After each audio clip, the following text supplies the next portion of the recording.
She said, "I'm tired of pretending I like your family. Don't invite me to Christmas." I replied, "Completely understand." Then I brought my new girlfriend instead. When my sister posted the family photos, her missed calls started coming in. Welcome to Factology. It would be so much appreciated if you would subscribe to my channel and like the video. Now, without further ado, let's go. I, 32 male, got the message that ended my 3-year relationship on November 18th. Not in person, not even a phone call. A voice message while I was at work. "Daniel, I need to be honest with you. I'm tired of pretending I like your family. Your mom's passive-aggressive. Your dad tells the same boring stories, and your sister acts like she's better than everyone. I don't want to do Christmas with them this year. Actually, I don't want to do any holidays with them anymore. If you want to keep dating, fine, but don't invite me to family stuff." That was Melissa, 29, my girlfriend, who I'd been planning to propose to on New Year's Eve. The ring was already in my sock drawer. I listened to that message 3 times in my car during lunch. Each time it hit different. First time shock, second time anger, third time clarity. See, my family had done nothing but welcome her. Mom always made her favorite dessert. Dad included her in our fantasy football league. She came in second last year. My sister Jenna treated her like the sister she never had. They went shopping together, got their nails done, the whole thing. But apparently that wasn't enough for Melissa. I texted back, "Completely understand, no problem." She replied instantly, "Really? You're not mad?" Me? "Nope. Your choice." Her. "Okay, good. See you tonight. Thy food." Sure. That night she acted like nothing happened. Chatted about her coworker drama. Showed me TikTok's normal girlfriend stuff. Never mentioned the family ultimatum. I played along, but inside I was done. The next day, I made some decisions. 1. Returned the engagement ring. Got most of my money back since it was within their return window. 2. Called my buddy Trevor, who runs a dating app consultation business. Yeah, that's a thing. Told him I needed a profile refresh ASAP. 3. Started apartment hunting. We didn't live together, but I wanted a fresh start. The breakup conversation happened 2 weeks later, right after Thanksgiving, which she skipped, obviously told her it wasn't working out. Wait, what is this about the family thing? I thought you understood. I do understand you don't like my family. That's a fundamental incompatibility. But we can work through it. Couples don't have to share everything. My family's important to me. You basically called them unbearable. We're done. She cried, said I was overreacting, that I was choosing them over her. I reminded her that she's the one who issued the ultimatum. Then I left. Here's where it gets interesting. 3 weeks after the breakup, I matched with Amy, 28F, on Bumble. Veterinarian, loves hiking, has a golden retriever named Waffles. We hit it off immediately. Coffee date turned into dinner. Dinner turned into a weekend hike. By mid-December, we were seeing each other regularly. December 20th, Amy mentioned she had no Christmas plans since her family lives overseas. "Want to come to mine?" I asked. "Fair warning, it's pretty chaotic. My mom goes overboard with everything." Her face lit up. "Really? You sure it's not too soon?" "Nah, they'll love you. Plus, Mom needs someone new to show off her Christmas cookie collection too." Christmas Eve arrived. Amy showed up at my apartment with homemade brownies for my family and a bottle of wine. She was nervous but excited. Meanwhile, I hadn't heard from Melissa in 3 weeks.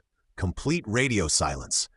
My family was hosting at their house about an hour away. When we walked in, Mom immediately hugged Amy. Dad shook her hand and started asking about her veterinary practice. Jenna squealed when she saw Waffles. Yes, Amy brought the dog. Mom insisted. The whole day was perfect. Amy helped Mom in the kitchen, listened to Dad's stories, and actually laughed. Played board games with Jenna and her husband. She fit in like she'd always been there. Around 8 p.m., we're all sitting around the fireplace. Amy's curled up next to me. Waffles is passed out by the tree, and Jenna's taking photos for Instagram. Whole family, including Amy, wearing the ridiculous matching Christmas sweaters Mom insists on every year. December 26th, 7 a.m., my phone starts buzzing and buzzing and buzzing. 23 missed calls from Melissa. 15 texts ranging from "we need to talk" to "how could you to call me now." I ignored them, but then Jenna texted me, Melissa's going psycho in my DMs about the Christmas photos. What should I do? Turns out Jenna posted the family photos on Instagram that morning. Melissa saw them, Saw Amy wearing the Christmas sweater that used to be hers. Lost her mind. Update 1. So after ignoring Melissa's barrage all morning, she switched tactics, started calling my mom. Mom called me around noon. Honey, Melissa's called the house 4 times. She's crying, saying he replaced her, that the family was supposed to be hers. Your father had to unplug the landline. Just block her, Mom. Already did. But sweetie, what happened? She seems unhinged. Gave Mom the quick version. Her response, so she rejected our family. You broke up with her and now she's mad you moved on. The audacity of that girl. Then the texts to Amy started. Yeah. Melissa did a deep dive on my Instagram, found Amy's profile. She commented on one of my photos and started messaging her. Amy screenshot them for me. You're with Daniel? That's hilarious. Enjoy his clingy family. His mom will smother you and his dad will bore you to death. He only brought you to make me jealous. You're a rebound. We were together 3 years. You're temporary. Amy, absolute legend, replied once. Thanks for the heads up. His family is wonderful. Merry Christmas. Then blocked her, but Melissa wasn't done. Started texting mutual friends, spinning some story about how I emotionally cheated and brought my side piece to Christmas to hurt her. Most of them knew the real story, but a few bought her version. December 27th, she showed up at my apartment. I saw her on the doorbell camera pacing outside on her phone. She stayed for 20 minutes, then left. Later found out from my neighbor she was on the phone with someone saying he has to come home eventually. December 28th, got a call from an unknown number. It was Melissa's mom, Diane. Daniel, what did you do to my daughter? She's inconsolable. Diane, she told me she wanted nothing to do with my family. I respected her wishes and ended things. But you brought some girl to Christmas. You rubbed it in her face. I brought my new girlfriend to meet my family. Melissa made it clear she wanted no part of family events. She got what she wanted. She didn't mean forever. She just needed boundaries. Boundaries. She called my mom passive-aggressive, my dad boring, and my sister stuck up. Those aren't boundaries. That's contempt.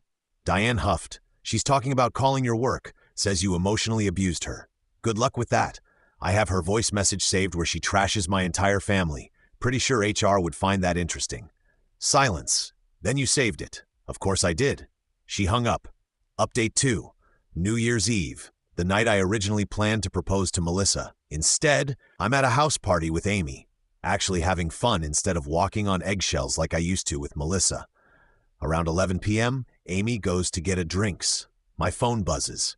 Email from Melissa. Subject line, you need to read this. It's a novel. 3,000 words easy. Some highlights. She tested me with the family ultimatum to see if I'd choose her. She expected me to fight for the relationship. Amy is clearly a downgrade. She stalked Amy's LinkedIn. I'm having a midlife crisis. I'm 32. She's willing to give my family another chance if I come to my senses. She already told her extended family we'd be engaged by now. The best part, she ends it with, I'll give you until January 3rd to respond before I move on. I forwarded it to Jenna with LMAO. Look at this. Jenna replied, the delusion. Also, she commented on my NY post calling me a backstabbing witch, so I reported her for harassment. January 2nd, back at work.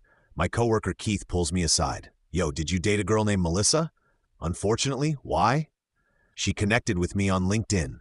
Sent me some weird message about you being a narcissist who love bombs women. Thought you should know. She messaged my coworkers on LinkedIn. I screenshot everything, sent it to HR preemptively with a note explaining the situation. They thanked me for the heads up and said they'd handle any further contact from her. January 3rd, her deadline. I didn't respond, obviously. January 4th, 6 a.m. She's at my apartment again, but this time she brought back up her sister Nicole and her best friend Brittany. They're taking turns ringing the doorbell and knocking. I called building security. Hey, I've got 3 women harassing me at my door. Their ex-girlfriend and her friends. Can you help? Security shows up. Ask them to leave. Melissa starts crying, saying I owe her closure. Security doesn't care. Tells them they're trespassing. They finally leave, but not before Melissa screams, "You're going to regret this," at my door. Building manager emails me later. Per your situation, we've added those 3 women to the do not admit list. If they return, we'll contact police. That evening, my buddy Trevor, the dating profile guy, texts me, Dude, some crazy chick is leaving unhinged reviews on my business page, saying I'm a homewrecker who helps cheaters. That your ex? She went after my friend's business because he helped me with dating apps. After I was single? Update 3. Mid-January. The escalation continued but got weirder. Melissa created an Instagram account, Daniel Truth Exposed, posted screenshots of our old texts, selectively edited, of course, photos of us from when we dated, and long captions about narcissistic abuse. Had maybe 12 followers, mostly her friends. The posts were unhinged, how he isolated me from friends. I never did that. Red flags I ignored included things like too close with his family. Why family Inchman is toxic with my family Christmas photo. Amy saw it first. Her reaction laughed so hard she almost choked on her coffee. Babe, she posted a photo of you hugging your mom as evidence of emotional incest. This is comedy gold. We spent an evening reading the posts together, treating it like entertainment. Amy even started making bingo cards. Narcissist square, gaslighting square, trauma bonding square. We'd take a drink every time she used therapy speak incorrectly. But then she crossed a line. She posted a photo of Amy from her veterinary clinic's website with the caption, "The rebound who helps kill animals for a living seems fitting for someone dating an emotional killer." Amy's clinic started getting one-star reviews claiming she was heartless and abuses animals. Completely false, obviously, but damaging to her business. That's when Amy pressed charges for harassment and defamation. Her clinic's lawyer sent Melissa a cease and desist. The reviews got taken down, but the damage was done. Then the really weird stuff started. Jenna called me. Okay, this is creepy. Melissa just joined my gym. She was on the treadmill next to me trying to make conversation about you. My dad texted, "Your ex-girlfriend just tried to friend request me on Facebook. What should I do? Block her." Obviously, my mom, Melissa's mother, called me at work to apologize, but spent 20 minutes saying, "You're making a mistake." I had to hang up on her. She was attempting to infiltrate my family's lives. Like if she couldn't be part of the family directly, she'd force her way in sideways. January 20th. I'm at the grocery store, turn into the cereal aisle, and there's Melissa. This isn't my usual store. It's by Amy's place, 30 minutes from where Melissa lives. "Oh wow, what are the odds?" she says, fake surprised. "You're stalking me now. I shop here sometimes. Don't flatter yourself. This is harassment, Melissa. It needs to stop." She steps closer. "You humiliated me. You brought some random girl to Christmas less than a month after we broke up. We broke up because you rejected my family. You made your choice. I wanted you to fight for me, to choose me. I did choose. I chose not to be with someone who openly despises the people I love. They're just your family.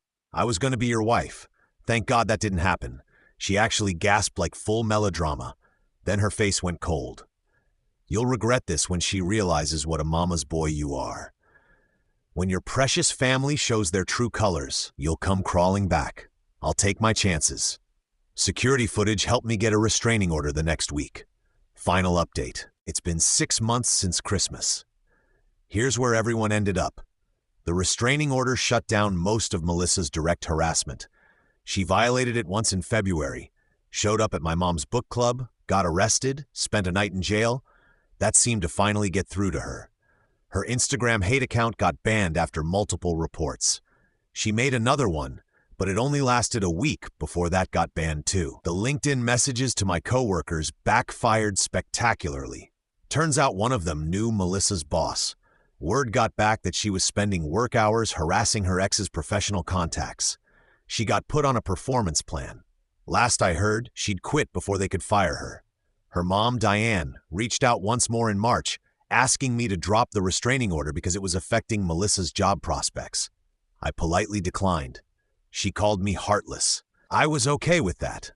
The mutual friends who took her side initially started reaching out with apologies around April. Apparently, Melissa's victim narrative fell apart when she started dating someone new and immediately began complaining about his family too.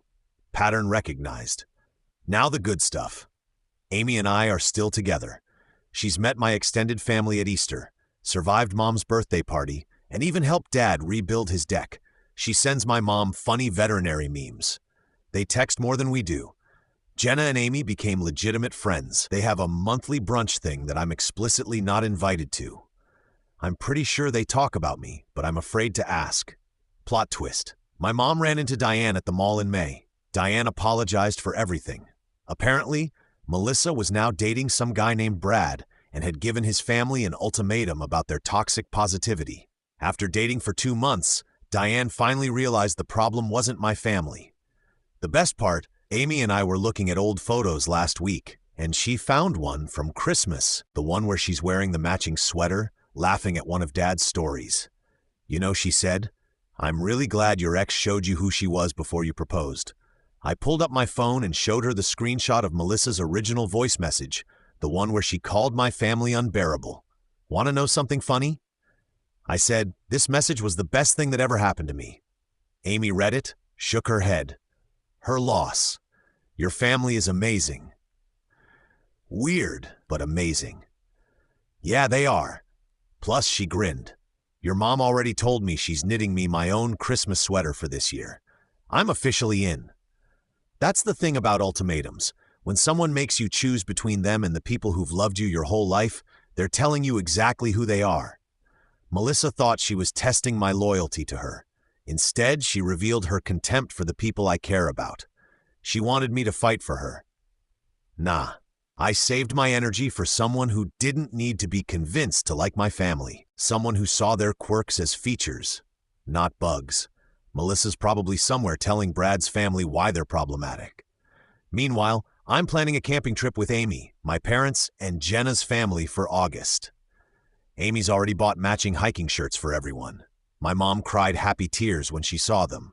Turns out the best revenge isn't some elaborate plan.